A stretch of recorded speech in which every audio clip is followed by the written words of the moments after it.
بسم اللہ الرحمن الرحیم. ناظرین کرام السلام علیکم ورحمۃ اللہ وبرکاتہ. آج کیا دن ہے بھائی؟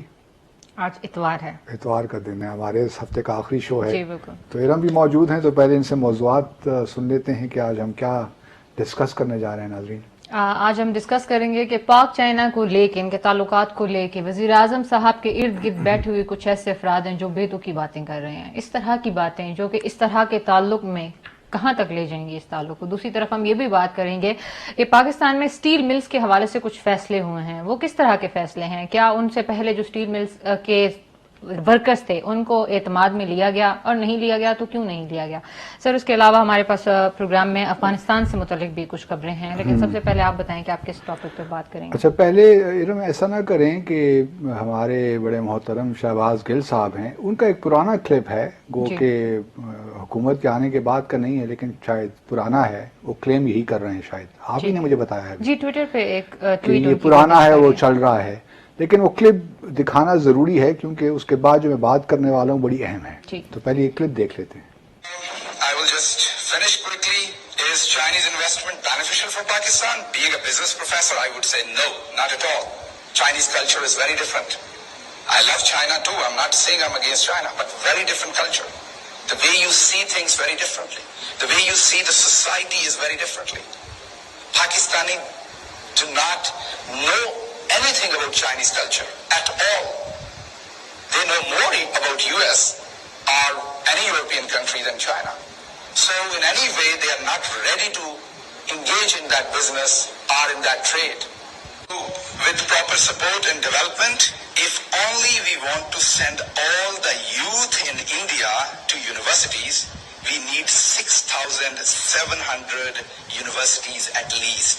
We have to build new 6,700 universities only for Indian youth. I don't know what is he talking about. ٹھیک ہے, مطلب یہ حکومت سے پہلے کا بھی ہو سکتا ہے, لیکن ان کو دکھانے کا مقصد یہ تھا کہ ایک مائنڈ سیٹ ہے جو اس وقت بڑا ڈومیننٹ ہے پی ٹی آئی کی حکومت میں. صحیح, صرف یہی صاحب نہیں ہے, یہ ایک مائنڈ سیٹ ہے نا. مائنڈ سیٹ جو جس طرح وہ چائنا کو دیکھ رہے ہیں وہ ایک خاص لینس کے تھرو دیکھ رہے ہیں کہ چائنا تو جو انویسٹمنٹ ہے وہ بینیفیشل ہے ہی نہیں پاکستان کے لیے. ان کا کلچر ڈفرنٹ ہے, ہم جانتے نہیں ہیں. ہم تو وہی امریکہ کو جانتے ہیں, یو کے کو جانتے ہیں, ہمارے بچے وہاں ہیں چونکہ زیادہ جانتے ہیں, ہماری جائیدادیں وہاں ہیں وہ اس سے زیادہ جانتے ہیں, ہمارے بینک بیلنسز وہاں پہ ہیں, ہم وہاں پڑھے ہوئے ہیں, ہمیں انگریزی آتی ہے, ہمیں چائنیز مینڈرین تو آتی نہیں ہے, تو ہم کیا کریں گے, ہماری تو کوئی اہمیت نہیں رہے گی. یہ ایک مائنڈ سیٹ جو ہے یہ صرف شہباز گل کا نہیں ہے. بدقسمتی کے ساتھ اس وقت پاکستان میں, اور میں بڑے وثوق سے یہ بات کر رہا ہوں اور بڑی ذمہ داری کے ساتھ یہ بات کر رہا ہوں کہ جو ہمارا فیصلہ سازی کا جو سارا پروسیس ہے اس میں وہ لوگ حاوی ہیں, ڈومینیٹ کر رہے ہیں جو کہ پرو ویسٹ ہیں. ٹھیک ہے, اور یہ بہت میرے لیے کم از کم بڑی ایک ہے بات. میں بڑا اس میں تھوڑا سا پریشان بھی ہوتا ہوں کیونکہ جب آپ کے یہ حالات ہوں کہ جو پرائم منسٹر کو جو انپٹس مل رہے ہیں وہ ان لوگوں کی طرف سے آ رہے ہیں زیادہ تر جو کہ پرو ویسٹ ہیں, پرو یو ایس ہیں, تو پھر آپ کی جو فورن پالیسی آبجیکٹیوز ہیں اس میں ڈسٹارشنز پیدا ہو جانا شروع ہو جاتی ہیں. بالکل, اس سے آپ کی جو سفارتکاری ہے اس میں ڈیویشنز آنا شروع ہو جاتی ہیں, اس میں ایڈہاکزم آ جاتا ہے, پھر آپ کو پتہ نہیں چلتا کہ آپ کیا کرنا چاہتے ہیں. اور یہی اس وقت پاکستان کا پچھلے 1.5-2 سال سے حشر ہو رہا ہے. میں یہ قطعاً نہیں کہہ رہا کہ ان سے پہلے جو حکومتیں تھیں وہ کوئی بڑی زبردست, ان کا بھی یہی حال تھا, لیکن چائنا کے حوالے سے ان کا بڑا کلیئرٹی تھی, چاہے وہ آصف زرداری ہوں یا پرائم منسٹر نواز شریف ہوں, بڑی کلیئرٹی کے ساتھ اور یکسوئی کے ساتھ انہوں نے, احسن اقبال مثال کے طور پر, ان لوگوں نے بڑی یکسوئی کے ساتھ سی پیک کے پروجیکٹ کو پرسو کیا ہے. یہاں پہ معاملہ یہ ہے کہ ہر روز ہم کوئی نئی بات سن لیتے ہیں. اب شہباز گل کی یہ بات بڑے پروفیسوریل انداز سے کہ جی میں تو بزنس پڑھاتا ہوں اور ان کا کلچر ڈفرینٹ ہے, تو ہم یار ہمیں پتہ ہے امریکہ کلچر کہاں سے ملتا ہے ہمارا, مطلب ہم ان کو جانتے ہیں, ہم پڑھتے ہیں, لیکن اس کا کیا مطلب ہوا. ان کو معلوم نہیں ہے کہ ہمارے ایک اسٹریٹجک ریلیشن شپ ہے چائنا کے ساتھ. ان کو معلوم نہیں ہے کہ کتنے بڑے بڑے پروجیکٹس کراکورم ہائی وے سے لے کر اور کتنے پروجیکٹس چائنا نے یہاں پہ ایکسیکیوٹ کیا ہے. ان کو یہ معلوم نہیں ہے کہ ہماری اسٹریٹجک پارٹنرشپ کا مطلب کیا ہے. مطلب ایسے بچکانہ قسم کی یہ گفتگو انہوں نے کی ہے، چاہے 2 سال پہلے کی بھی ہو، لیکن وہ مائنڈ سیٹ ظاہر کرتا ہے جو اس وقت اس حکومت میں ڈومینیٹ کر رہا تو ہے. اس کا مطلب یہ کہ اب انہوں نے یو ٹرن لے لیا اپنے وزیر اعظم عمران خان کی طرح. مطلب یہی لگتا یہی ہے، یا شاید پھر 1 سال میں زیادہ میچور ہو گئے ہیں. صحیح. He has come of age. جب اس وقت جب پروفیسر تھے اس وقت وہ چھوٹے تھے، پری میچور باتیں کرتے تھے، امیچور باتیں کرتے تھے. لیکن سر ان کی واقعی ٹویٹس کو دیکھ کے بھی تو یہی لگتا ہے کہ ابھی تک وہ بچے ہی ہیں. 1 سال میں چونکہ وہ معاون بن گئے ہیں، وہ پنجاب گورنمنٹ کے اسپوکس پرسن ہیں، وزیر اعظم کے اسپیشل اسسٹنٹ ہیں، تو 1 سال کے اندر میں وہ اتنے میچور ہو گئے ہیں کہ اب ان کو وہ اپنا ٹویٹ کرنا پڑا کہ یہ پرانی میری ہے. تو یہ بھی بڑی کمال کی بات ہے کہ 1 سال میں انسان کا ذہن اتنا میچور ہو جائے ارم کہ مطلب کہاں ایک پورے پروجیکٹ کے آپ خلاف ہوں اور پھر ایک دم اس کے حق میں ہو جائے. مطلب جس طرح وہ پرانے زمانے میں کلاک نہیں ہوتے تھے، پینڈولم ہوتا تھا، ادھر سے ادھر ادھر سے ادھر، رکتا تو بیچ میں نہیں تھا نا، جی وہ سوئنگ ہی کرتا رہتا تھا. تو یہ بھی ان کے حالات ہیں. اور صرف یہ نہیں ہے صاحب، مطلب میں تقریباً 8-9 بندے ایسے گنوا سکتا ہوں جو کہ اس وقت بڑے امپورٹنٹ اہم کردار ادا کر رہے ہیں پی ٹی آئی کی حکومت میں، لیکن میں ان کے نام لینا نہیں چاہتا کیونکہ ان میں سے اکثر لوگ میرے ساتھ جاننا پہچاننا ہے. میں ان کی پیٹریوٹزم پہ شک نہیں کر رہا، وہ قوم سے محبت بھی کرتے ہیں، پاکستان سے محبت کرتے ہوں گے، لیکن جو ان کی ڈسٹارشن ہے تھنکنگ میں ان کی بات کر رہا ہوں. اور یہ بہت بڑا ڈائلیما ہے ہمارے لیے اس وقت کہ ہم کس طرح اپنے جو ڈیسیشن میکنگ جو انپٹس ملتے ہیں کم از کم وہ بیلنس ملے پرائم منسٹر کو. میرے خیال میں تو وزیر اعظم کو بھی یہی پتا چل رہا ہے کہ سب اچھا ہے. یہی مصیبت ہے نا، جو بھی وزیر اعظم بنتا ہے کیونکہ وہ صبح خود اخبار نہیں پڑھتا، ٹھیک ہے، اس کو آتی ہیں خبریں، وہ پی آئی ڈی کی طرف سے جو پرنسپل انفارمیشن آفیسر ہوتا ہے وہ ان کو بتاتا ہے کہ یہ آج تو بڑی اچھی خبریں آئی ہیں. اس کا مطلب پی ٹی وی کی ساری خبریں وہیں سے آتی تو ہیں. وہیں سے یہ ہوتا ہے. بدقسمتی اس ملک کی یہی ہے کہ پرائم منسٹر خود اخبار جو ہے وہ اٹھا کے پڑھتے نہیں ہیں ہمارے، وہ بہت ڈیپینڈنٹ ہیں اپنے اسٹاف کے اوپر، اور اسٹاف ان کو وہی کہنا چاہتا ہے جو وہ سننا چاہتے ہیں. یہ صرف عمران خان کی بات نہیں ہے، پہلے بھی یہ ہوتا رہا ہے.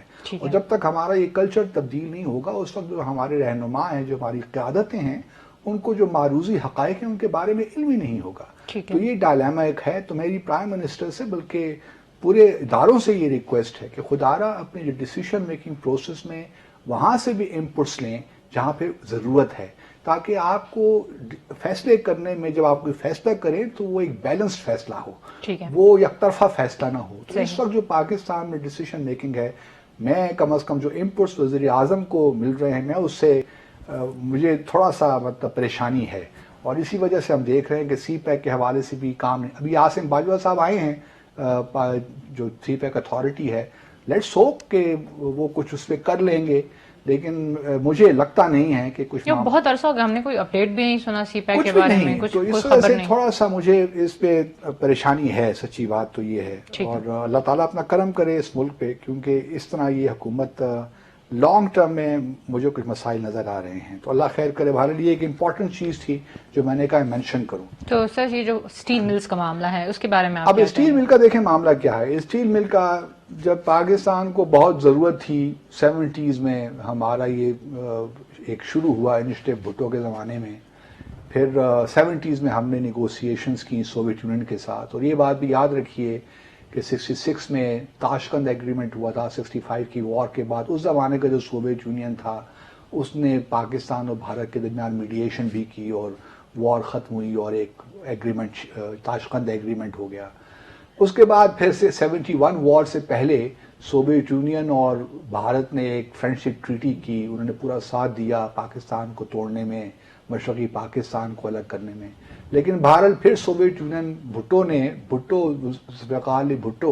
Reach out to the Soviet Union, then Soviet Union, کیونکہ اس زمانے میں افغانستان میں بھی وار شروع ہو گئی تھی 1974 میں، 1972 میں میرے خیال میں، یعنی 74 میں داؤد نے جو ظاہر شاہ تھے افغانستان کے بادشاہ، ان کا تختہ الٹ دیا، ایک پریزیڈنشل وہاں ریپبلک بن گئی. پھر ان کا بھی تختہ الٹ گیا نور محمد ترکی نے. افغانستان میں حالات بڑے پیچیدہ ہو گئے، پھر سوویت یونین نے حملہ کر دیا. تو اس کے 70s میں ہم نے یہ نیگوسیشنز کیے پاکستان اسٹیل ملز میں، کیونکہ ہمارے پاس اسٹیل کے اپنا تھا نہیں. ہمارا انفراسٹرکچر اگر ہمیں ڈیولپ کرنا تھا تو اس کے لیے اسٹیل مل کا ہونا ایک بہت ضروری چیز تھی. اس کے بعد 80s میں ضیاء الحق صاحب نے اس کو پائے تکمیل تک پہنچایا. اچھا اب یہ اسٹیل ملز جو ہے اس کی آپ کہہ لیجئے کہ پیداوار جو ہے کیپیسٹی تو بہت زیادہ ہے لیکن اس پہ ہم تقریباً 1.1 ملین ٹن کے لگ بھگ ہم پروڈیوس کرتے رہے اسٹیل. ٹھیک ہے. پھر پرائیویٹ سیکٹر بھی بیچ میں آ گیا, اتفاق فاؤنڈریز بھی تھی اور بھی بہت سی فیکٹریز لگی بعد میں, پہلے تو نیشنلائز ہو گئی تھی 70s میں لیکن ضیاء صاحب کے زمانے میں پھر پرائیویٹ سیکٹر بھی اس شعبے میں آ گیا. ٹھیک ہے. اچھا اس کے بعد پھر یہ ہوا کہ 80s تک اور 90s تک بھی میں کہوں گا کہ پاکستان اسٹیل ملز کے باوجود کہ وہاں تقریباً 18,000 لوگ کام کرتے تھے لیکن پروفٹ میں جا رہی تھی. ٹھیک ہے. کیونکہ پاکستان میں ایک ڈیولپمنٹ کا پروسیس شروع تھا, انفراسٹرکچر تھا. اچھا یہ پروسیس جاری رہا مشرف صاحب کے زمانے کی حد تک بھی, کچھ لاسز بے نظیر صاحبہ کے اور کچھ ارلی حکومتوں میں ہوئے لیکن میں فل کریڈٹ دینا چاہتا ہوں جو اس وقت مسلم لیگ کے سینیٹر ہیں جنرل عبد القیوم, جی انہوں نے as head of the Pakistan steel mills اس کو ریوائو کیا.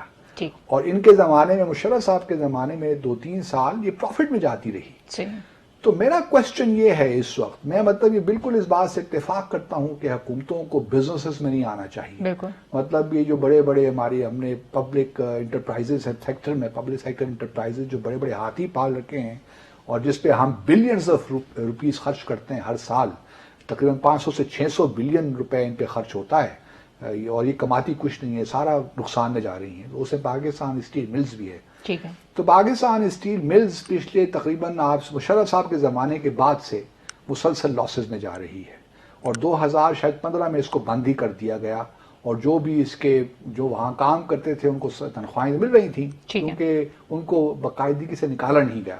ٹھیک ہے. اب پی ٹی آئی کی حکومت سے پہلے, اور اس میں آپ کو یاد ہوگا کہ جب ایک وقت میں اس کو پرائیویٹائز کرنے کی بات ہو رہی تھی تو افتخار چودھری صاحب نے کہا تھا کہ یہ نہیں ہو سکتی, آپ اس کو اونے پونے داموں بیچ رہے ہیں. اس وقت مشرف صاحب کی حکومت تھی اور شوکت عزیز صاحب پرائم منسٹر سے, لیکن اس میں گھپلے بہت تھے کیونکہ اس وقت بھی جو اراضی ہے نا پاکستان اسٹیل ملز کی, خالی اس زمین کی قیمت 150 ارب روپے ہے, 19,000 ایکڑ زمین جو ہے وہ 150 ارب روپے کی قیمت اس کی بنتی ہے. ٹھیک ہے. تو یہ کوئی ایسی ویسی چیز نہیں ہے کہ آپ اس کو پرائیویٹائز کر دیں. ہم پرائیویٹائزیشن کے خلاف نہیں ہیں.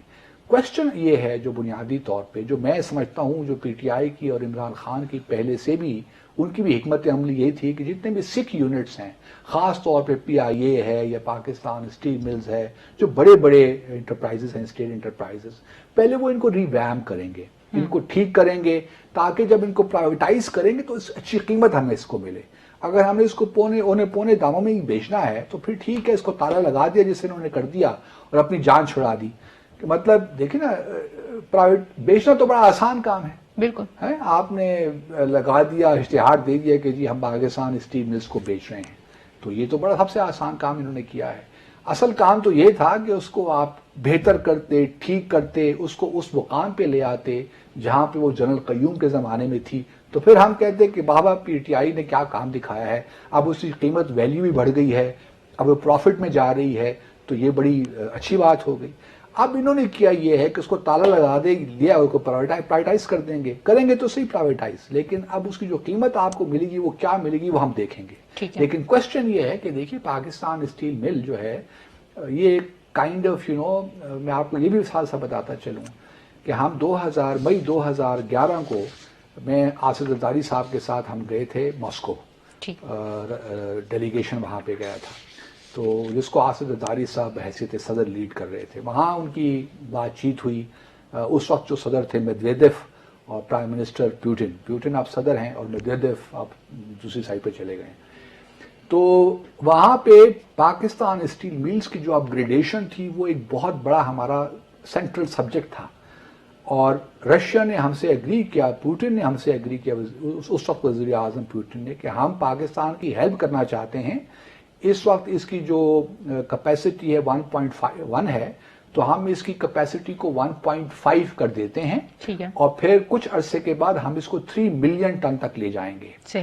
اور وہ ہم خرچ بھی کرنے کو تیار ہیں, وہ ہمیں $500 ملین دینے کو بھی تیار تھے کہ اس کی ہم اب اپ گریڈ کرتے ہیں. پھر اس کے بعد ہمارا ایک انٹر گورنمنٹل کمیشن تھا, اس کے بعد جو مومنٹم آصف زرداری صاحب نے جنریٹ کرنے کی کوشش کی, پھر وہ خود ہی اس کے ہاتھوں اپنے ہاتھوں خراب کیا.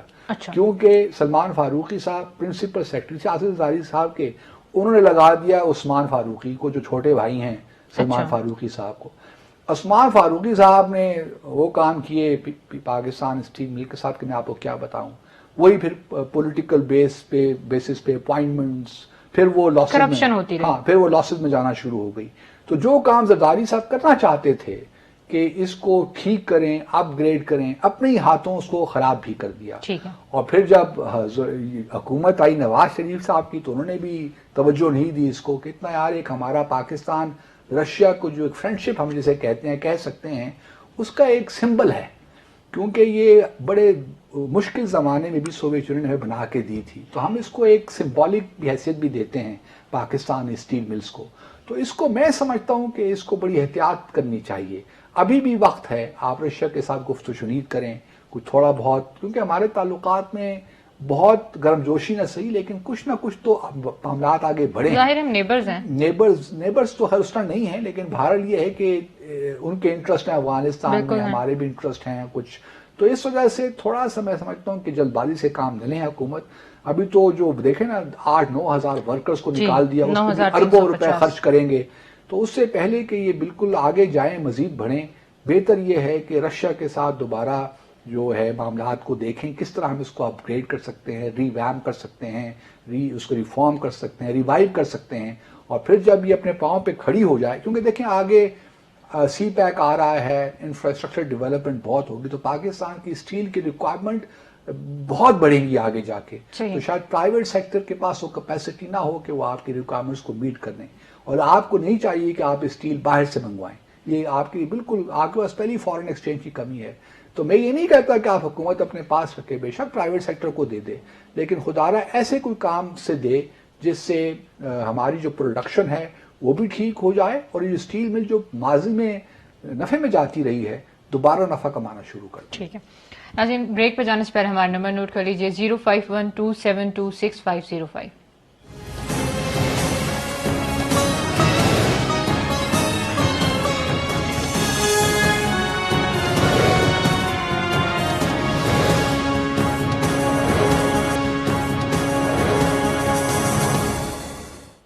ویلکم بیک ناظرین. افغانستان سے متعلق اقوام متحدہ کی سلامتی کونسل کی ایک نئی رپورٹ آئی ہے، اس کے بارے میں بات کریں گے. سر پہلے تو آپ عوام کو یہ ایجوکیٹ کریں کہ ہم کیا بات کرنے جا رہے ہیں. ہاں، ایک یہ 19 مئی کو یو این ایک مانیٹرنگ ٹیم ہے جو کہ سیکورٹی کونسل سے اٹیچڈ ہے، وہ ہر سال پیش کرتی ہے اپنی رپورٹ. تو ان کی 11ویں رپورٹ 19 مئی کو آئی ہے، اور یہ 28 پیج کی رپورٹ ہے، اور اس میں بڑی انٹرسٹنگ چیزیں ہیں جو کہ بھارت نے اس کو خوب ایکسپلائٹ کرنے کی کوشش کی ہے. ٹھیک ہے.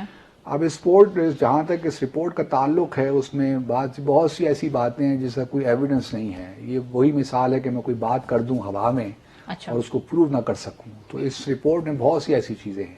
اچھا، اس رپورٹ کو دنیا بھر میں رپورٹ کیا گیا. اس رپورٹ کے حوالے سے جس کو جو چیز سوٹ کی اس نے وہ نکال لی. چیری پکنگ جسے ہم کہتے ہیں نا، کہ جو آپ کی ریاست کو جو بات ٹھیک کی، آپ نے جو آپ کا نیریٹو ہے اس کو ری انفورس کرنے کے لیے آپ نے اپنی پسند کا پیرا اس میں سے نکال لیا. ٹھیک ہے. تو وہ مزے ہو گئے.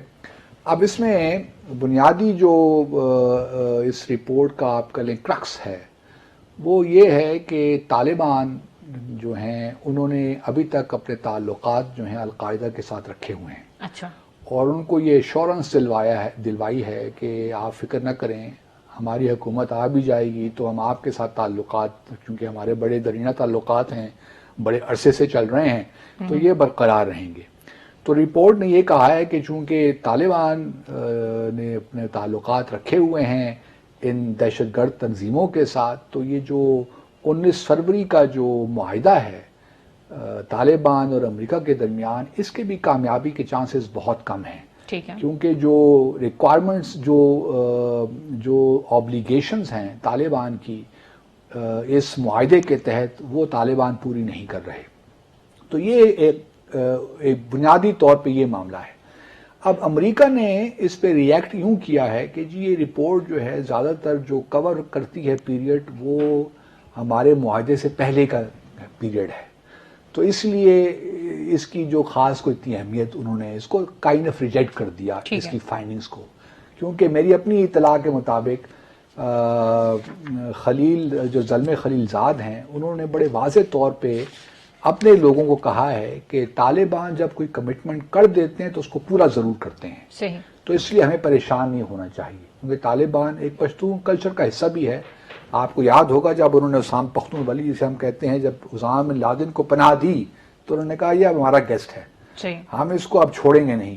اگر ہم اس کو دینا بھی ہوگا تو ہم اس کو OIC کے حوالے کر دیں گے، مسلمانوں کے حوالے، تاکہ وہ ان پہ مقدمہ چلائیں، لیکن ہم US کے حوالے نہیں کریں گے کیونکہ ہماری جو ٹریڈیشنز ہیں، جو ہمارا کلچر ہے، اس کے خلاف ہے.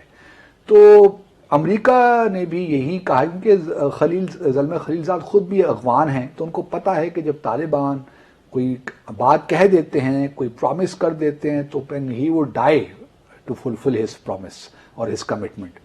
تو ان کو کوئی شک نہیں ہے کہ طالبان اپنے طور پہ جو انہوں نے 29 فروری کا جو معاہدہ ہے اس پہ جو بھی انہوں نے کمٹمنٹس دی ہیں وہ یقیناً پوری کریں گے.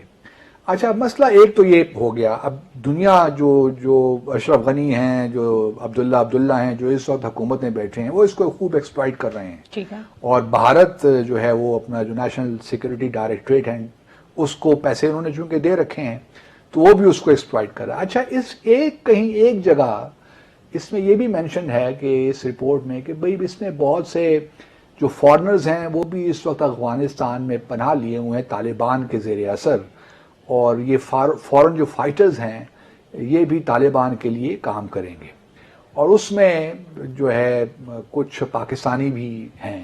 اچھا. 6,000 سے 6,500 کی فگر کوٹ یہ کر رہے ہیں. ایویڈنس کوئی بھی نہیں ہے، ٹھیک ہے، مطلب ثبوت کوئی بھی نہیں ہے، بس ہوا میں ویسے ہی ماری ہے. کیونکہ یہ جو رپورٹ ہے بدقسمتی کے ساتھ ہمارا چونکہ مشن UN میں سویا ہوا ہے مستقل طور پہ، تو انہوں نے کوئی اس کے بارے میں لابنگ نہیں کی ہوگی، نہ پہلے پوچھا ہوگا، میرے خیال میں پڑھی بھی نہیں ہوگی، پڑھی ابھی شاید 28 صفحے یہ پڑھ تو لیا ہوگا، پھر ہم آپ ساتھی کر رہے ہیں. تو لیکن اس کے پریپریشن میں اپنا ان کو اثر رسوخ استعمال کرنا چاہیے تھا کہ اس قسم کی جو بیہودہ باتیں ہیں وہ مینشن نہ ہوں. چلیں اگر ہم یہ تھوڑی دیر کے لیے مان بھی لیں، ایک سپوزیشن ہے، مان بھی لیتے ہیں کہ پاکستانی وہاں پہ ہیں، تو اس سے کیا ہوا؟ حکومت نے تو پاکستانیوں کو وہاں نہیں بھجوایا ہے نا. بہت سے مسلمان لوگ ایسے دنیا بھر میں آپ کو مل جائیں گے، UK سے لے کر US تک، جو کہ فیملیز ہیں، بزنس ہیں، اور پھر نہیں جو دنیا کو دیکھتے ہیں کہ یہاں پہ ظلم ہو رہا ہے مسلمانوں کے خلاف، تو اسی لیے انتہا پسندی بھی آتی ہے نا. جب آپ اپنے مسلمان بہن بھائیوں کو دیکھتے ہیں کہ ان پہ مسلسل ظلم ہوتے جا رہے ہیں، تو سیریا میں ہزاروں لوگ دنیا بھر سے گئے، بلکہ UK سے گئے، یورپ سے گئے، تو وہاں پہ انہوں نے فائٹ کیا. اسی طرح یہاں سے بھی دنیا بھر سے لوگ آئے ہیں، مطلب ازبکستان سے آئے ہیں، چیچنیا سے آئے ہیں، انڈیا سے بھی گئے ہیں، مطلب انڈیا سے بھی بہت سے لوگ گئے ہوں گے. وہ فگر کوٹ کیا گیا؟ انڈیا کا فگر کوٹ نہیں کیا گیا بدقسمتی کے ساتھ. لیکن ایک اور بڑی انٹرسٹنگ چیز ہے جو، اور انڈیا نے اس کو بڑا ہائی لائٹ کیا، کیونکہ ان کا نیریٹو ہے نا. اچھا، یہ بات بھول گئے ہیں کہ تحریک طالبان پاکستان کا بھی ذکر اس میں ہے کہ تحریک طالبان پاکستان بھی ایکٹیو ہے. اب تحریک طالبان کو ذرا کوئی پوچھے بھارت سے کہ کون ان کو سپورٹ کرتا ہے اور فنڈ کرتا ہے، وہ تو سارا آپ کی فنڈنگ سے ہی چلتی ہیں. ساری آپ کی جو گائیڈنس ہے پاکستان کو ڈی اسٹیبلائز کرنے کے لیے، اس میں جو بنیادی ٹول جو استعمال ہوتا ہے وہ تحریک طالبان پاکستان ہے. اور اس کے بارے میں یہ بات، اور اتنی بیوقوفانہ قسم کی بات اگر آپ انڈین میڈیا دیکھیں تو وہ یہ کہہ رہے ہیں کہ تحریک طالبان پاکستان کو بھی ISI سپورٹ کرتا ہے. مطلب آپ یہ کوئی ماننے والی بات ہے؟ کوئی آپ ذرا سوچئے کہ جنہوں نے ہمارے مطلب بھارت کی فنڈڈ آرگنائزیشن جس نے ہمارے پشاور پبلک آرمی اسکول کو وہاں پہ دہشت گردی کی، فاٹا میں دہشت گردی کرتے رہے، کیا کیا انہوں نے نہیں کیا. ہم ان کو کیوں مطلب یہ مطلب ہم تو ان کو ختم کرنے کے چکر میں الحمدللہ ختم کر بھی دیا پاکستان. وہ الگ بات ہے کہ وہ بھارت میں جا کر پناہ لے لی اور ان کو فنڈ کر رہا ہے افغانستان کی حکومت، اور بھارت کے ساتھ مل کر اس کو پروموٹ کر رہے ہیں اور اس کو سپورٹ کر رہے ہیں. تو اس رپورٹ میں بڑے ایسے پہلو ہیں جو کہ اس پہ کوسچنز ریز ہو سکتے ہیں. لیکن ہمارا دیکھیے ابھی بھی آج کل پاکستان نے یہ اچھا کام کیا کہ ایک اسپیشل انوائے آن افغانستان اپوائنٹ کر دیا. ٹھیک ہے. یہ میں جب بل میں تھا 2013 میں تو میں نے پروپوز کیا تھا اس وقت کہ ہمیں کرنا چاہیے، کیونکہ ہر ملک کا ایک ریپرزینٹیٹیو ہے اسپیشل انوائے آن افغانستان. ہمارا کیوں نہیں ہے؟ ہمارے بھی افغانستان اتنا ہی امپورٹنٹ ہے. چلیں شکر ہے کہ ایک بات تو ہماری انہوں نے سن لی ہے. اب ہم کشمیر کا انتظار کریں گے کشمیر پہ کب اسپیشل انوائے ہوتا ہے, کیونکہ وہ بھی وقت کی اہم ضرورت ہے, اور اس پہ بھی اگر ہم نے کچھ کام کرنا ہے صحیح معنوں میں تو ہمیں وہاں بھی ضرورت ہے, تاکہ اس قسم کی جو رپورٹس آتی ہیں نا, اب ہم امید کرتے ہیں جو ہمارے اسپیشل انوائے نئے بنے, ہم ان سے امید کرتے ہیں کہ وہ مطلب یہ ہے کہ ان کا فوکسڈ رہے گا اس چیز پہ کہ کس طرح, کیونکہ دیکھیں اب یہ پروسیس میرے اسیسمنٹ کے مطابق ابھی اگلے 2-3 سال افغانستان میں بڑے خراب آنے والے ہیں, اور اس کے بعد طالبان کی حکومت یقیناً آئے گی. گو کہ کچھ لوگ اس سے اتفاق نہیں کرتے, ان کا خیال ہے کہ اب معروضی حالات جو ہیں وہ بدل چکے ہیں. افغانستان 1996 والا افغانستان نہیں ہے کہ وہاں پہ طالبان بس آئیں اور قبضہ کر لیں. لیکن میرا اپنا تجزیہ یہ ہے کہ ٹھیک ہے اس دفعہ حالات چینج ہو گئے ہیں تو طالبان کو زیادہ وقت شاید لگ جائے, لیکن الٹیمیٹلی حکومت انہی کی ہی بننی ہے. اور طالبان نے جس رپورٹ کے بارے میں ہم بات کر رہے ہیں, طالبان کا جو ترجمان ہے ذبیح اللہ مجاہد, انہوں نے اس کا انکار کر دیا مکمل طور پہ, جو ان کے القاعدہ پہ نہیں, ان کا کوئی نہیں ہے, یہ ساری کہانیاں ہیں. یہ یو این جو مانیٹرنگ جو ٹیم ہے افغانستان پہ, انہوں نے بھی کہانی بس بیچی ہے نا. یہ بھی تو کہیں نہ کہیں ان کو بھی پیسے ملتے ہیں, یہ بھی کہیں نہ کہیں کون سے کوئی بڑے علامہ یا فرشتے ہیں کہ بالکل نان پارٹیزن ہو کے چیزوں کو دیکھتے ہیں. تو ہم بھی یو این کی بیوروکریسی کو جانتی ہیں کہ وہ کام کس طرح کرتی ہے. مجھے افسوس اس بات پہ ہے کہ ہمارا مشن اس نے کوئی وہاں پہ ایکٹیویٹی دکھائی نہیں کہ اس رپورٹ میں تھوڑی سی تو آبجیکٹیویٹی لے آتے. خدا را جو بھارت کر رہا ہے پاکستان کے ساتھ, جو افغانستان میں کر رہا ہے اس کا تو ذکر کروا دیتے. بریک کے بعد آپ ہمیں کال کر سکیں گے 0512726505 پر.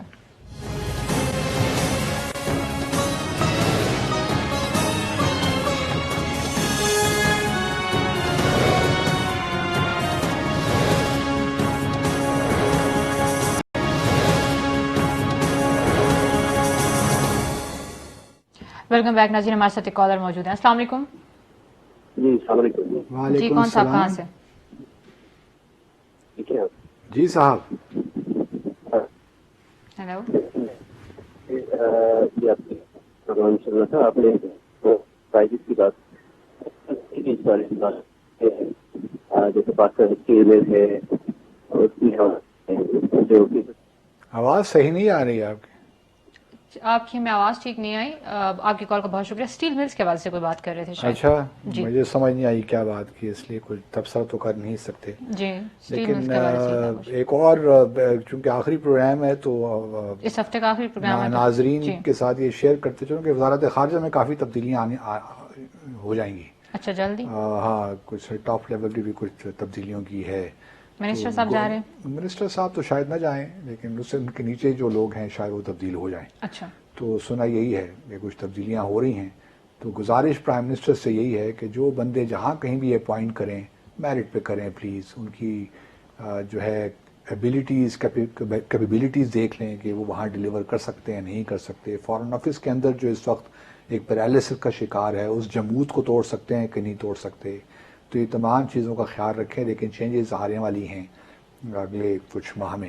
تو انٹرسٹنگ ہوگا یہ بھی, پھر بعد میں اس کو ڈسکس کریں گے جب چینجز آ جائیں گے. تو نیکسٹ کالر کو شامل کرتے ہیں. السلام علیکم.